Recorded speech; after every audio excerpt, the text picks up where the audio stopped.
those students who were academically strong, they struggled beyond the classroom.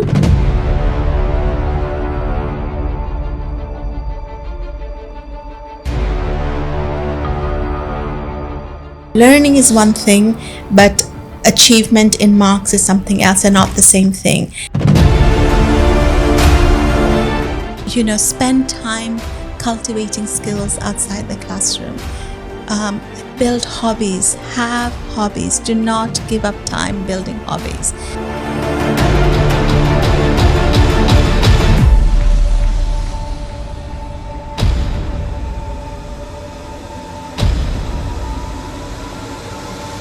I think it's really important looking at what is your passion, and I think it's really important to look 5 years down the line and say, where do I want to be 5 years down the line?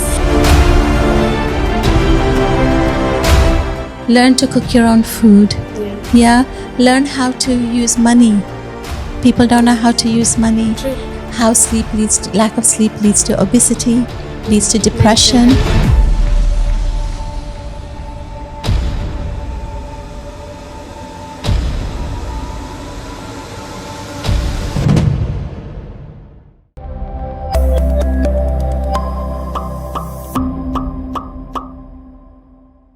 Welcome to our podcast, Thinking Out Loud. Today, our guest speaker is Ms. Deenaz Kanji. Ms. Kanji is an experienced and seasoned educator with a career spanning over 25 years in the education sector. Ms. Kanji's skills and interest lie in mentoring youth, designing and leading experiential youth development programs, as well as leadership, strategic planning, and management. Ms. Kanji is a passionate advocate of education change and believes in empowering youth to align their skills to the demands of the fourth industrial revolution. Thus, she believes in creating education programs and experiences which empower students to chart unique educational experiences that put them on the path of lifelong learning, academic, and professional success. Her accomplishments include being a sought-after educator, specifically in the domain of youth development, where recently she served as a consultant to the Sultanate of Oman in this area. Other accomplishments include her work in the area of student engagement and retention at Abu Dhabi University.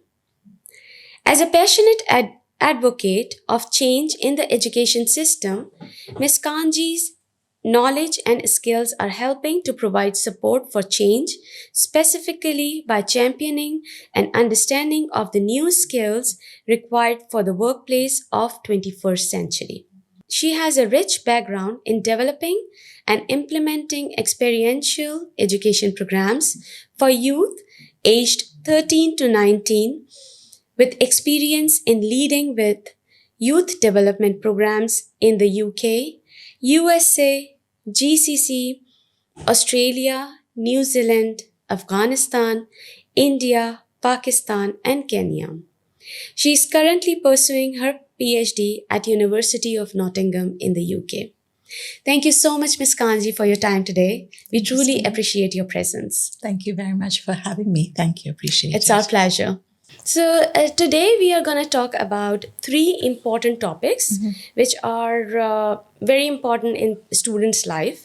So we will start with marks versus a skill. Okay. Then we will move on to skill gaps in graduates. Sure. And then finally to learning beyond classroom. Sure. Right? So let's begin with marks versus a skill. So we have all grown up hearing that marks are very important. Yeah. So what do you think? At what point we think that, okay, marks are not significant? Thank you for that question, Zara. So I think this is a eternal struggle for educators, especially today, where more and more young people seem to think that either, so I'll speak about it from my own experience as Sure. a university educator, because I deal with undergraduate students all the time. So that's a lot of my responses will be rooted in that experience. So essentially, in the classroom, we have a struggle of students. We have two kinds of students. We have those who chase marks and those that don't think university is important. For example, higher education is important.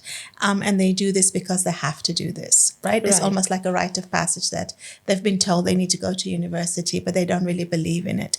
So we have those students who truly think that marks is everything, and they pursue marks to the extent of leaving everything else out. So we struggle with having students understand the importance of learning. So there's one thing, learning is one thing, but achievement in marks is something else and not the same thing. And I think Yeah, most people that's don't bifurcate between the two. They don't distinguish between the two, right? So learning, so a student who truly, wants to be a high achiever needs to love learning. And I think that love for learning is called an intrinsic motivation for learning. It's one of the highest motivation levels you could have. And essentially, that's the student who will be successful. Running after marks, I don't. I don't blame the students, because this is a mindset they've developed, and they've been told over time that it's that numeric, achievement that will show at the end. And to be fair to the students, a lot of their scholarships often are tied to a GPA that they have to attain. Yes. So it's a chicken and an egg situation, right? So at what point does an individual become a learner for the sake of learning, whereas there are those who want to, get the marks because there's money tied to it. Right. Right? Yes. So we yes. have to understand both perspectives, I think. For me, the really successful student is that 3% of students who love learning. And Right. and I'll tell you, it's a tiny, tiny, tiny minority of students who truly aim for that, and discover a passion for learning, and they do things for the sake of learning rather than for the sake of marks. Right. So yeah, there unfortunately there is there is this pursuit of marks, which I think is there. It's a reality. We can't do it. We can't do anything about that. So when you talk, okay, so I have a couple of questions Sure. from your Yes. perspective. Yes. So first question is, like, when you told us about 3% of those students, Yeah. so do you think those students were after marks, or they actually built on their skills? I think that there are people who just love to learn. Yeah, okay. And basically they will take any course, whether it's their major or not, whether it's something that contributes towards their final degree or not. They want to take that on as a challenge, and they want to excel, and they want to excel because they're intrinsically motivated to do well, and they love learning, and they will take on that challenge of coming to a new subject, a new discipline, and saying, you know what, I don't know anything about this, but I'm willing to open myself up and learn. And I think, Zara, today, I cannot tell you just how important that openness to learning is. That's so true. Actually, yeah, I completely agree. And yeah, this is a very valid point. So now my second question is for those set of students who you mentioned that they were academically very strong, right? So based on your experience, did you notice that those students who were academically strong, they struggled beyond the classroom, like after their education finished, and then, when they are ready to move on to their professional life? Yeah. Yes and no. I've been in higher education for over 10 years. I've seen thousands of students. There are those students who, while they're at university, make sure that they are doing more than just academics. So Mm-hmm. one of the things that we push very, very much, at least I do in my classrooms, is I tell students that to be academically sound is not everything. They also need to build other skills around True. their, their experience at university. And I never fail to tell the students that, look, guys, this is a unique time in your life. This is never coming back again. That's so And true. you Yeah. really need to maximize on all the support that you have. No university wants their students to fail. And essentially, one of the KPIs at universities is how many students graduates go and get a job, right? Hmm. So there's such a beautiful ecosystem that universities have that support the building of the student and make sure that they have all the attributes that they need to be successful. So yes, have been students who all they did was academics and didn't do anything beyond academics, Right. and who maybe struggled a little to get a job. But then there are others who, were involved with the student clubs.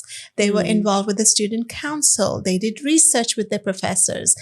They did a lot of volunteering. They did mentoring of other students. They tutored their peers. Those students who built these other skills outside the classroom were the ones who went and got really great jobs afterwards, because a lot of universities now give you two transcripts. One's an academic transcript and one is a skills-based transcript. That's amazing. Yeah. And you know what? And I think it's really important for young people to understand that university is not only about academics. Yes. It's such an important time for networking. And I tell my students, look at the person sitting next to you, smile at them, say hello, because, you don't know, your job may come from this conversation that you have with the person sitting next to you. True. Sarah, I'm just going to kind of deviate a little bit and Sure. talk about the impact of COVID on our students. Please go ahead. I don't think people understand the huge impact on the learning that COVID has had. Other than the learning gap that opened up during and after COVID, there was a social skills gap that also opened up. Agree. Yeah. And we had students who came back who didn't know how to still don't know how to have a conversation. They don't know how to look at the person sitting next to them and engage in a conversation. There's so much fear. It seems to me a fear of rejection. And I say to my students, all you have to do is smile. First time, smile. True. Second time, say hello. Third time, have a conversation. And as an educator, I force my students to talk to each other. I deliberately craft a classroom where they have to talk to each other. And I'm not doing this to make my job easier. I'm building a skill. Yes. So for me, skill building is crucial. Beyond the classroom, I'm trying to have students build skills such as critical thinking, cultural competence. Are they able to talk to somebody from a different culture? Are they able to, do a presentation without, being fearful? Are they able to write a decent email? Are they able to do, complex thinking? So, I'm one of those educators that looks at what the market is needing in terms of the skill set. And I really work towards building this, what I call 21st century skills. And in my introduction, you talked about the fourth industrial revolution, yes. right? We're in it. It's not coming. It's here.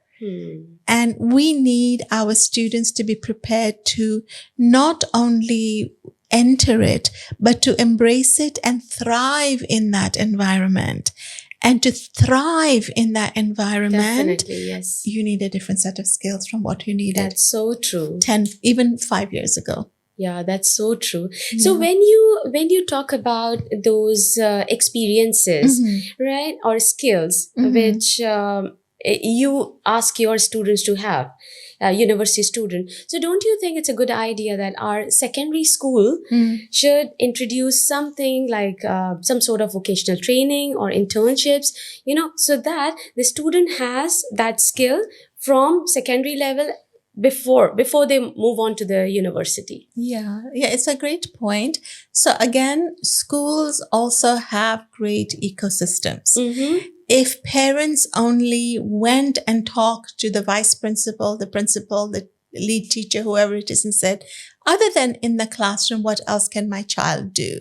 When my children were at school, I made sure that they did a lot of things outside the classroom. Music, sports, gymnastics, debating, you name it, debate clubs. Yes. Because as a parent, I was aware of what was needed beyond, right? Beyond the academics. So I think parents also need to be aware of what are the skill sets required. B, push their own children, but they can only do that if they come from a position of knowledge. Yes, so they for have sure. to go and ask the schools. 100%. And I know the British schools in the UAE are very strong on extracurriculars. Have your child enroll in at least 2 extracurriculars. It is really important. So internships will only work if there are employers willing to take on the students. That's so true. So it's not just about schools offering internships. There has to be a partnership with employers to say for 2 months, 3 months, I will take on 2 students, 3 students. And I think small businesses can do that. And even these days, some curriculums, they give them a week or couple of weeks for internship or for experiences. That's a very good idea. That's called experiential education. Yes, exactly. That's a very, very good. Yes. Okay, so let's talk about those set of students who feel lost even after finishing their academics. Right? And they don't have any idea that how to go on to the professional life. Yeah. So what are your insights? Yeah, For those so students? I would say that, seeking career counselors is a good step. Yes. Yeah. So I have a small career consulting that I do. I offer career counseling and I have a good grip on this market, and I'm able to really steer students, into looking at, aligning their skill sets to future jobs. So I think finding, look, you don't need to go to a consultant. You can do this on your own. All right. So there are pathways that you can pursue. For example, do your own skills gap analysis. Look at what are the jobs of the future. Do you have the skills for the jobs of the future? Understand, what are your strengths in academics and how can you build on those? Yes. So I think also looking and doing free courses. There are thousands of free courses that students can do while they're at school, while they're at university, after they finish both. If they've taken a gap year, do not leave that gap year empty without doing anything. Make sure that even that gap year that you take, you must fill it with something useful. So I would say that either, students can find a career counselor, or you do your own investigation, but don't stop still. Yes. Don't stand That's a very still. strong point. Yes. Right? So do an internship. Go back and, go and volunteer somewhere. Go and take these free courses. Like if you go to Udemy, you go to Coursera, there's thousands of courses you can do. And, over there, the world is your oyster. You can, start a course. You don't enjoy it. Don't do it. Start something else. There's nothing to lose. Yes. This is a win-win.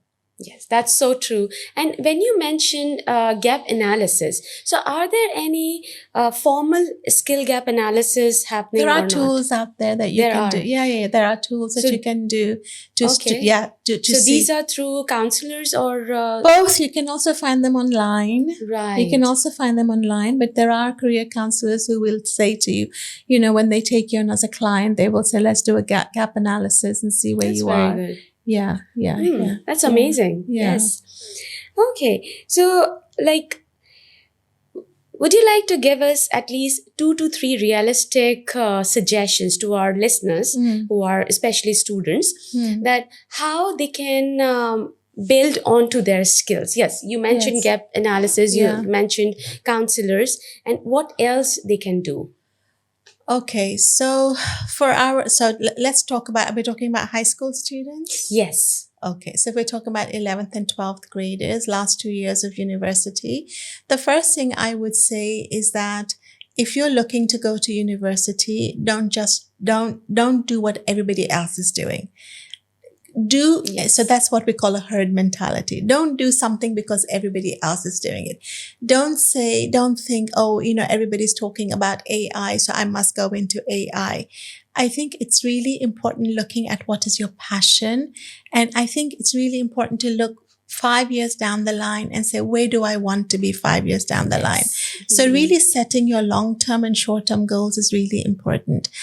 I also want to say that I don't think now we can talk about a job for life. A job for life is a thing of the past. Yes, that's it is so true. very true that people will be changing their careers several times during their lifetimes. So and any career that you get into will give you a set of skills. Yes. Okay. And it's a matter of building on those skills as you go along. Right? Yes, that's So true. I think instead of working a 10-year plan, students should have a 3-year plan and a 5-year plan, and envision where do they want to be in 5 years, and then you work backwards and say, in order for me to get to X, I need to do these 5 things. So I think small steps. Yeah, but I think incremental steps that are building blocks, right? To set up those right building blocks for themselves. And I think it's really important for young people to know that there will be deviations. Okay, so to think about contingencies. It's not that just because I've put this plan in place, it's going to follow automatically. Life rarely happens sequentially, right? True. I mean, we as older people know that life always has something else in stock for you. So, I think being adaptable, being flexible is a really important mindset for the 21st century. To be flexible, to be adaptable, but to also be aware of what's happening in the background. Certainly. So I would say, if I was to give advice to my son is now, my youngest one is now 21, just finished his undergraduate degree, now looking to see what else. Obviously for everybody, the path isn't straight. There will be deviations. So having young people say that I'm going to put a plan in place. I'm going to have certain goals, and for those goals, I'm going to have these building blocks, but also being,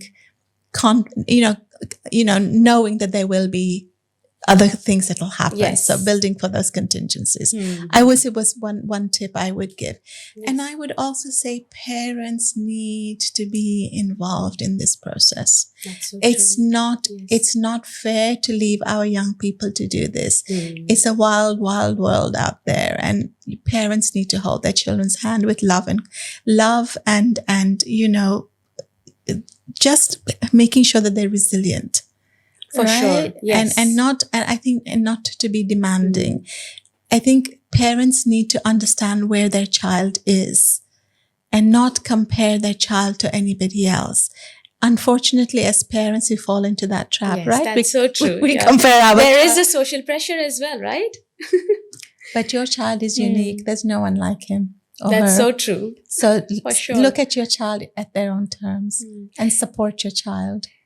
That's true. Yes. This is a call out for shout out to parents. Support your child. Yeah, exactly. I'm a very passionate advocate of supporting parents, but also helping parents learn the skills of parenting. That's true.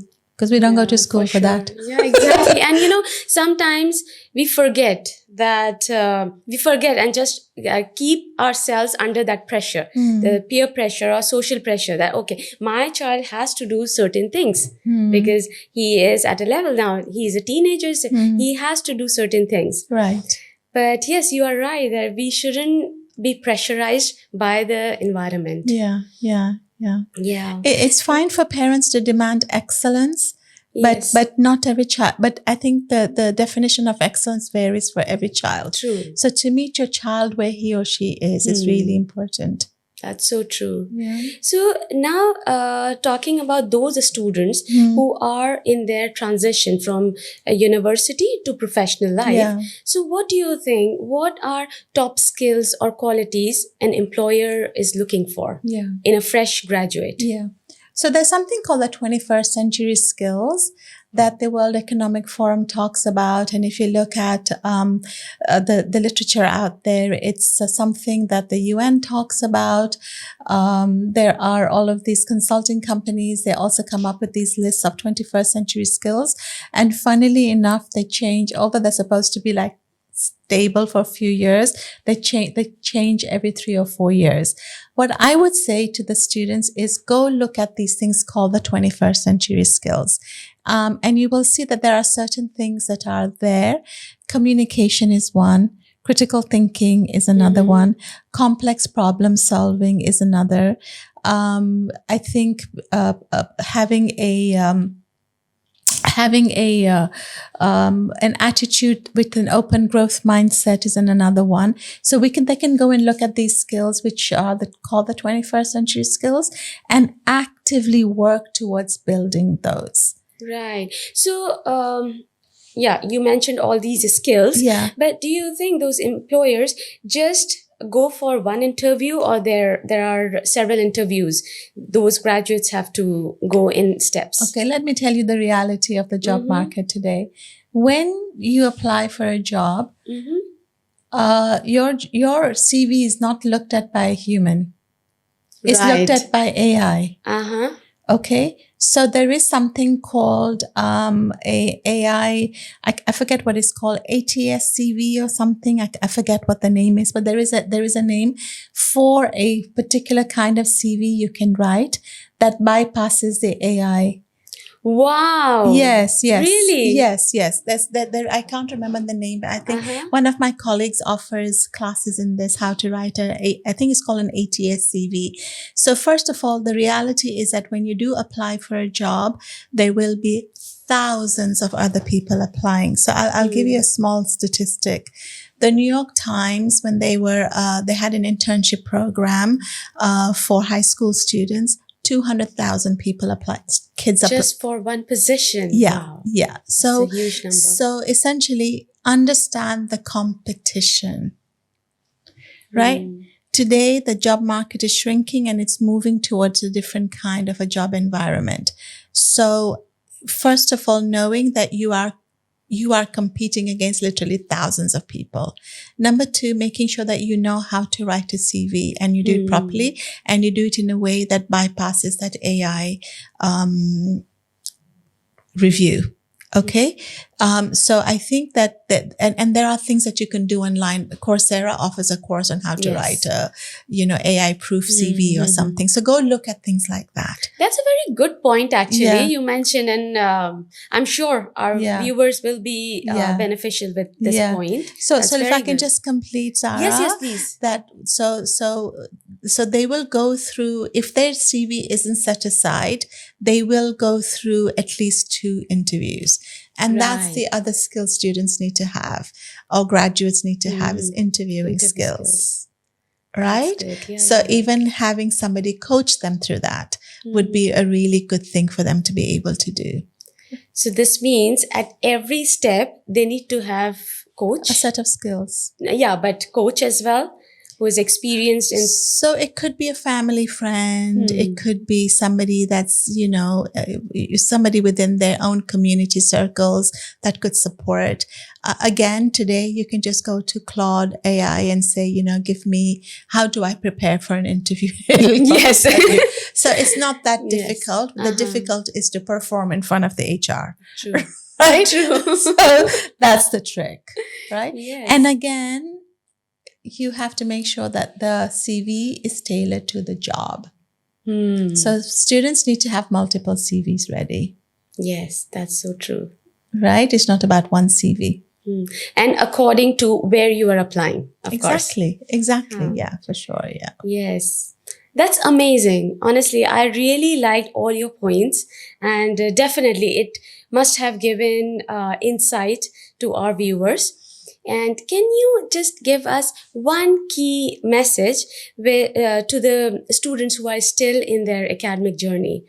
Yeah, I will say that don't waste your time on social media. Use that time instead to do what is called micro learning. Mm-hmm. Number two, I will say use AI to help you study.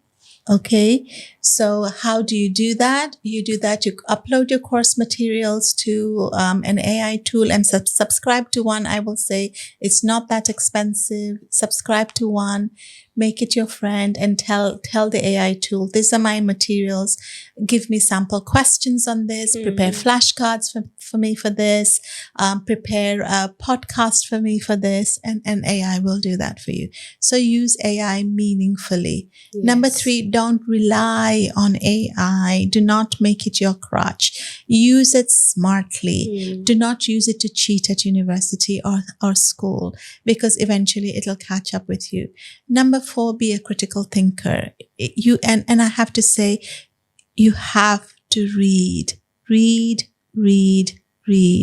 because if you want to stand out amongst other people, you have to have knowledge, and that knowledge comes through reading. Yes. Okay. So I feel such a sense of loss that today people don't read. Read anything. Read a newspaper, a good newspaper. I don't mean any rubbish. Subscribe to a good magazine, Time magazine, or, US News and World Report, whatever. Follow really good podcasters. Okay. People, good influencers. Follow, I would say, spend time cultivating skills outside the classroom. Build hobbies, have hobbies. Do not give up time building hobbies. If you like sports, if you like music, if you like community work and you want to go and volunteer, you like research, go do some research. Get an internship, get a job. It doesn't matter if you're stacking shelves in a grocery store. It doesn't matter.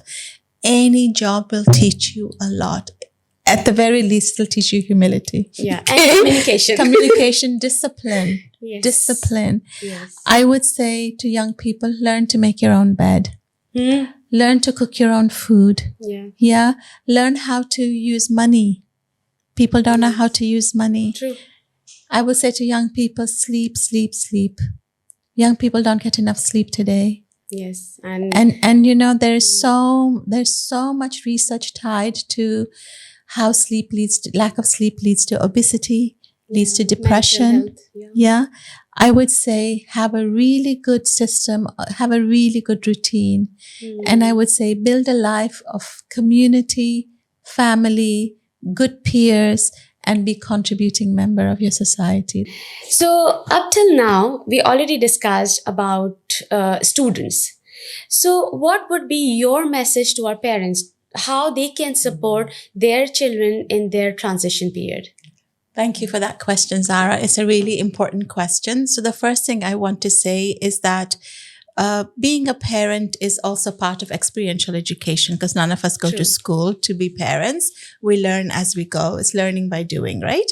I often say that we will make mistakes, and it's okay to make mistakes, as long as you recognize what those mistakes are and you quickly amend. If you have other children, if you quickly amend them and make sure that you don't make the same mistakes again. Yes, for sure. And I'm now speaking with my parent hat on. Like, as a parent, I'm speaking to, viewers out there who also have children.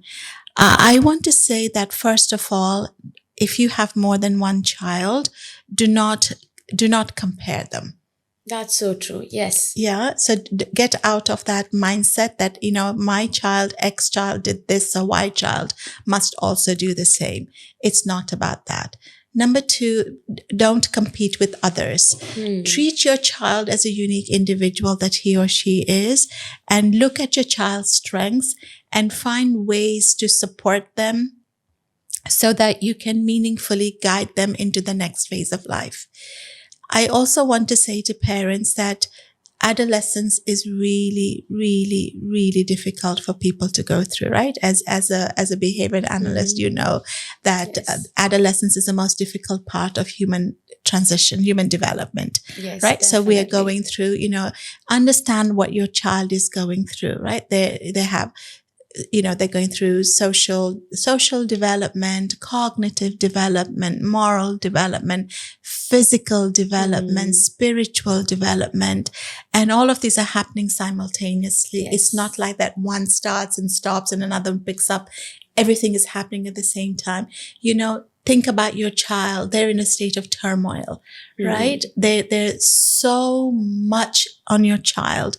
And I think we have to understand that today children are living, it's really hard to be a kid today. For sure. Yes. It is so I can completely hard, relate. and we need to cut them some slack. All right. So that's the first thing. Second thing I would say understand your child's universe. Your child is going to school, maybe involved in community, maybe involved in a sports, music, or other communities. So understand that universe. School alone puts so much pressure on the child, right? And they have to compete at school. And then if on top of that, we're putting pressure for them to compete with their sibling or family, friends, kids, or cousins, think about that mental pressure for the young person. It's a lot. Yes. So instead of being demanding, be understanding. Find time to sit with your child when they're not under pressure. Maybe carve out regular family time, Sunday morning, and you say, this time is family time, and you protect that time. So it could be either Friday evening, Saturday mornings, whatever works for the family. Protect that time. And it doesn't have to be a whole day, because a 16, 17, 18-year-old will not give you a whole day. Yes. And we have to understand why they won't give you a whole day. All right. So find time to be as a family. And I would definitely say 1 meal a day has to be family. Social time. Yeah. With family. No phones. Yes. No phones, no For tech. sure. Has to be tech-free dinners. Okay. I know that's a lot to ask. It's a lot to ask, but I think if we get into it, we start slowly and we build up to it. So protecting that family time and finding a time when you can really understand what your child is going through, and being not on top of, but being aware. What is your child doing, learning at school? Are they in an IB school? Are they in a CBSE school? Are they in a British school where they're doing, O levels and A levels and AS? Understand that education system. That's the third thing I would say. Number 4, know the exam schedule or know the schedule of your child. Okay. So it's not about being intrusive. It's about being knowledgeable. And there's a difference being intrusion and knowledgeable. And I will say, always speak with your child with kindness and empathy, because if we are using the wrong tone, if we are using the wrong language, we're not approaching it with the right mindset, your child will close down. Yes. And sure. you cannot blame your child, because they don't want yet one more adult telling them what to do. By the way, adolescence is also a time when a child is beginning to test the levels of independence, right? So what are the boundaries? Which boundaries can they exceed, right? So, and another thing that you need to understand about this adolescence phase is that their friends are very important, right? It's not that the friends are competing with you. It's that this is the time to build social skills. So therefore, the friend component is also important. So understanding that it's not that they love you less, it's that it's a time for them to experiment. Okay. Yes. So having that really, and you know what? Go read up something on adolescent development. Maybe we can give them a short flyer or something as a support to read, because it's really important to understand where your child is coming from. So to add to that, I would say, other than carving out time, being empathetic, being supportive, being knowledgeable about your child's school, curriculum, go to the parent-teacher meetings. Do not ever skip those. Get involved. You get involved. Yes. Yeah. Go into the classroom and do something. If there's an international day, cook something and send something, or go stand at the stall, meet other moms. No moms in the classroom or parents in the classroom. Find a way to get involved. I would say that's really, really crucial. The other thing I would say is also help your child expand their horizon. What does that mean? It means other than the classroom, what else can they do? Right? Allow them to investigate other hobbies, right? So if they want to do swimming, or if they want to learn, I don't know, taekwondo or chess, or, whatever it is, allow them to do that. So as much as you can expose your child to other things, I think that's really great. The other thing is that, remember, you are the role model for your child. Your child will do what you do. Yes. You're the first Certainly, role model, right? So if you want a no-tech dinner, you have to put away your tech, right? You want to have your child have hobbies, well, you'd better have one yourself, however small it is, all right? If you want your child to read more, I would say you read with them. Right? And if there are parents of young children watching this, I would say read with your child. Read with your child. There's not, you want to give them gifts. This is the gift you give them. It's not about material things. Your child will do what you have done with them. They will do to their own children. Yes. So this means discipline and being aware about your child is very important. And you know what? The best gift you can give your child is open them up to the world of imagination and learning. Yeah. So those are some things I would say, I would advocate. And by the way, I'm saying this because I've done this, right? I'm coming from a position of, I'm not preaching something I didn't do myself. So for example, when my eldest one, Iman, was growing up, she did everything from gymnastics to tennis to swimming to playing the cello, playing the drums. I allowed her to, figure out what she wanted to do, right? And that's great because now it's given her so many skills. Yes. Right? Yeah. And I have seen parents, and it's a good idea that initially when the child is in primary stage, maybe, you just expose your child to different activities and see what are their interests. Yeah. And then they can go up the level in that particular activity. Exactly. Yes. And that's the thing I wanted to also say. For your university applications, especially if you're applying to the UK and the US, one of the things they look for is that how long have you been doing a hobby, an extracurricular activity, and have you taken leadership in that? Consistency. They want long term. Right. So for example, if your child is a good writer, have them write for the school newspaper and let them start writing first. Then let them be the sub-editor. Then they go on to be the editor.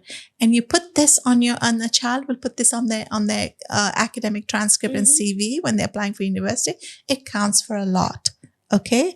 Same thing. If your child is interested in football or soccer and starts by playing with a little neighborhood team, then forms a team of their own, and then, goes on to play for the school football team and then becomes a school captain, it's showing consistency and it's showing leadership. I think one of the things that we need to make sure our children are showing is leadership and consistency in whatever activity that they're doing. So support your child. Yeah. Right? Thank you so much. Thanks a lot. Yeah, those are the great points. Okay, so now since we have already discussed about students and also parents, so let's discuss about careers of the future. Can you give us, can you give our viewers few options or maybe your insight on what careers to go for? Right. Okay. So the first thing I'm going to say is that it's really important for parents to know where to go to find this information. Yes. Yeah. Okay. So I will say, the World Economic Forum is a really free resource that you can go and look at. Something called the OECD. You can, OECD. You can look at their website, and all of this is free information, right? Go look at what Deloitte is saying. Go look at what Baines is saying. So all of these consulting companies, Pricewaterhouse, they all have their education sectors, and you can go and find this information for free, first of all. Right. All right. So that's the first thing, is that as parents, or as and by the way, I would say that this is something that parents need to do when their child is 15 or 16. If they're Yes. doing this at 17 or 18, is a little late. Late, yeah. Okay, so exactly. start thinking about this for your child at 15 or 16. I would even say 8th grade, when the child is 14 going on to 15, right? And essentially looking at these websites, seeing what are the trends, analyzing the trends. Right now, everything is about AI. But I also want to say AI isn't everything. Yes. It isn't everything, True. right? Yeah. So yes, AI is important. You need to have those skills. And what they're saying today is that it's not that AI will make or break your job. It's those who know how to use it. Yes. AI and to do it efficiently. Because today it's all about efficiency, right? So I would say that look at those human-oriented professions that will never go away, right? For example, the medical sciences, the health professionals, healthcare. That's one area that you will always need people. Yeah. Okay, so I would say if your child is interested in biology, your child is interested in anything to do with physiology, then that's a great career for them to take a look at, right? But of course, with all of this, new careers are opening up. So being aware of what are the new careers opening up, okay? Then I would say look at another area, such as there's a lot happening in data sciences. So if your child is good at coding, is good at quantitative thinking, then that's a great place for them. They're really great at math, then data science would be a place I would say you can go towards. Okay. Then there are all of those careers around, of course, manufacturing, industrial careers, engineering, but certain kinds of engineering. So again, electrical engineering, aerospace engineering, some kinds of mechanical engineering, but again, looking at where these industries are going. So for example, you want to look at automotive engineering, but, with an eye to what's happening with EVs or, other kind of fuel cars, right? So thinking about it in those terms. So maybe you want to take, what is your child really good at? Are they good at languages? Is there something they can do with languages? So focusing on what's good for your child and finding those careers. So I would say don't always look at, and I think sometimes people make the mistake of saying, oh, I'm going to look at the top careers, which are the highest paying careers, and I'm going to push my child towards that. I think that might be a mistake. Yes. I think what you want to do is, what is your child good at? Right. Yeah. And again, this aligns to where does your child see themselves in 5 years or 10 years or 7 years? If they're 16 now, where do they see themselves at 23? Right? And also, what is the skill set of the child as well? Because every child varies. Yeah. Interest and skill set, right? The other job I think that'll never go away is job in sports. Jobs in what you're doing, which is psychology. I mean, look at the growth of psychology. Yes. There's employment, psychology in businesses now taking psychologists. Yeah, exactly. Sports. Even businesses are taking behavior analysts as well. Exactly. Because studying. I always tell my students, buying and selling is all about human psychology, right? Yes, for sure. You need to understand why somebody buys and why somebody doesn't buy, right? So so definitely, so psychology. So I would say those fields that have like a human element to it. I also strongly feel, there's a lot of press around teaching will go away. I don't think teaching will ever go away. It's a basis for learning. You need a human touch at that point. And also emotional connection. Emotional connectivity. Yeah. I think art, yes, robots can dance. We've seen that in China, but they don't dance like humans. Yes, exactly. Okay? So there are those creative fields, there are those fields of human-centered interest, I think, that you can actually go and look at. Definitely low skilled workers, we should always make sure that if we are at a place where, even as a parent, if I am doing a low skilled work, how can I upskill?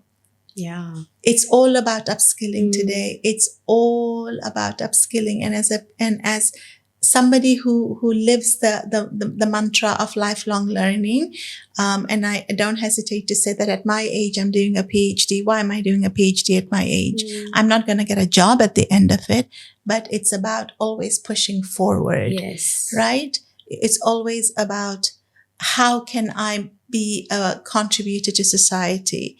How can I upskill myself in whatever way? It doesn't have to be a formal degree.